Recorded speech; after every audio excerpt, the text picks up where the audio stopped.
আরেকটা মজার ঘটনা শোনাই। এই সূরাতুল ইখলাস সম্পর্কে একটা হাদিসের ঘটনা এসেছে। আপনারা কি চান দুনিয়ার জিন্দেগিতে ধনী হতে? চান কি সকলে ধনী হতে? কেউ যদি ধনী হতে চায় এই কুল হু সূরাকে যদি মুহাব্বত করে, রব তাকে দুনিয়াতে ধনী বানায় দিবে। সুবহানাল্লাহ। একটা ঘটনা আপনাদেরকে শোনাই।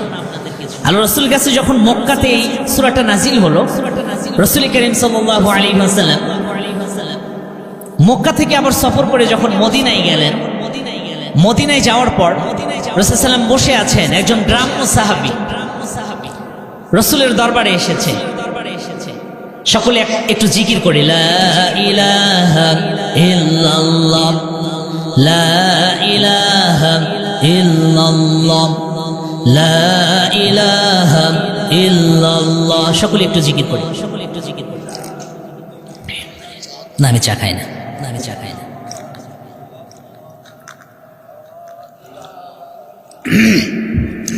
লা ইলাহা ইল্লাল্লাহ মুহাম্মাদুর রাসূলুল্লাহ সাল্লাল্লাহু আলাইহি ওয়াসাল্লাম। আলহামদুলিল্লাহ।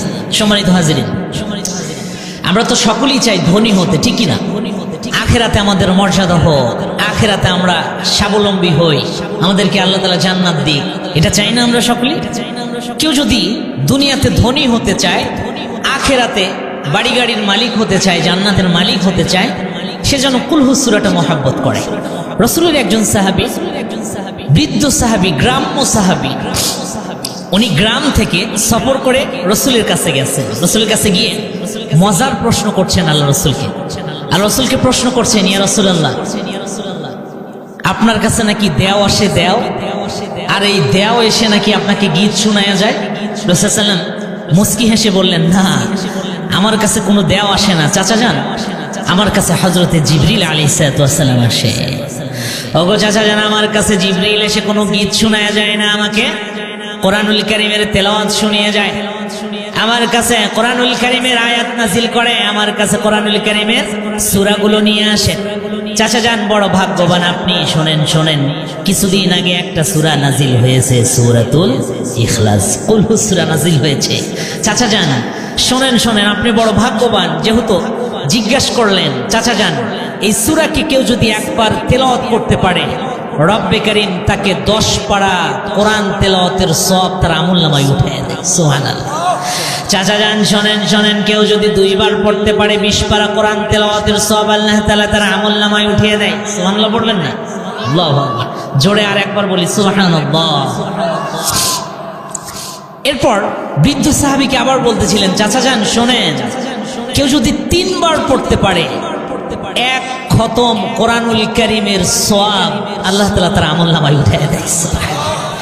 বৃদ্ধ সাহাবীটা কাঁদতেছিল আর বলতেছিল, ইয়া মুহাম্মদ, নি'মাল ইলাহু ইলাহুনা, মুহাম্মদ রে তোর রব নেই এতটুকু, তোর রব নেই এতটুকু, মুহাম্মদ রে তোর রব নেই অল্প, কিন্তু তোর রব দেয় অনেক বেশি। মুহাম্মদ রে পড়লাম 1 বার দিল 10 পারা, পড়লাম 2 বার তোর রব দিল 20 পারা, পড়লাম 3 বার তোর রব দিল 1 খতমের সওয়াব। সুবহানাল্লাহ। রাসূল সাল্লাল্লাহু আলাইহি ওয়াসাল্লাম বললেন, চাচা যান কেন হয়রান হয়ে যাচ্ছেন? শোনেন, ওগো চাচা যান, কেউ যদি 6 বার পড়তে পারে 2 পারা কোরআনের সওয়াব আল্লাহ তাআলা তার আমলনামায় উঠাইয়া দিবেন, 2 বার খতমের সওয়াব তার আমলনামায় উঠাইয়া দিবেন।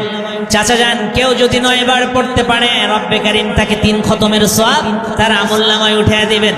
শোনেন শোনেন চাচা যান, মান ক্বারাআ কুল হুয়াল্লাহু আহাদ 10 মাররাতিন, কেউ যদি 10 বার পড়তে পারে, বুনিয়া লাহু বিহা কসরুন ফিল জান্নাহ। ওগো চাচা, কেউ যদি 10 বার পূরণ করতে পারে, জান্নাতের মধ্যে রব্বে কারীম তার জন্য একটা বিল্ডিং বানিয়ে দেয়, বালাখানা বানিয়ে দেয়। বৃদ্ধ সাহাবী আরো কাঁদতেছিল, ইয়া মুহাম্মদ, নি'মাল ইলাহু ইলাহুনা, মুহাম্মদ রে তোর রব নেয় এতটুকু কিন্তু দেয় এত বেশি, তোর রব নিল অল্প কিন্তু দিল অনেক বেশি। আনন্দ অশ্রু পড়তেছিল আর কাঁদতেছিল। রাসূল বলতেছিল, চাচা যান শোনেন শোনেন, কেউ যদি 20 বার পড়তে পারে, জান্নাতে সে 2টা বিল্ডিং এর মালিক হয়ে যাবে। চাচা যান, কেউ যদি 30 বার পড়ে, জান্নাতে সে 3টা বিল্ডিং এর মালিক হয়ে যাবে। সুবহানাল্লাহ পড়বেন না? এইবার হযরত ওমর রাদিয়াল্লাহু আনহু দাঁড়িয়ে গিয়ে বলতেছিলেন, ইয়া রাসূলুল্লাহ, তাহলে তো আমরা অনেক বাড়ির মালিক হব জান্নাতে, কেননা এই কুল হু সূরাটা আমরা অনেক বেশি ভালোবাসি। এই বৃদ্ধ সাহাবী যখন শুনলেন 30 বার পড়লে 30 বার পড়লে জান্নাতে আমাকে 3টা বাড়ি দেওয়া হবে।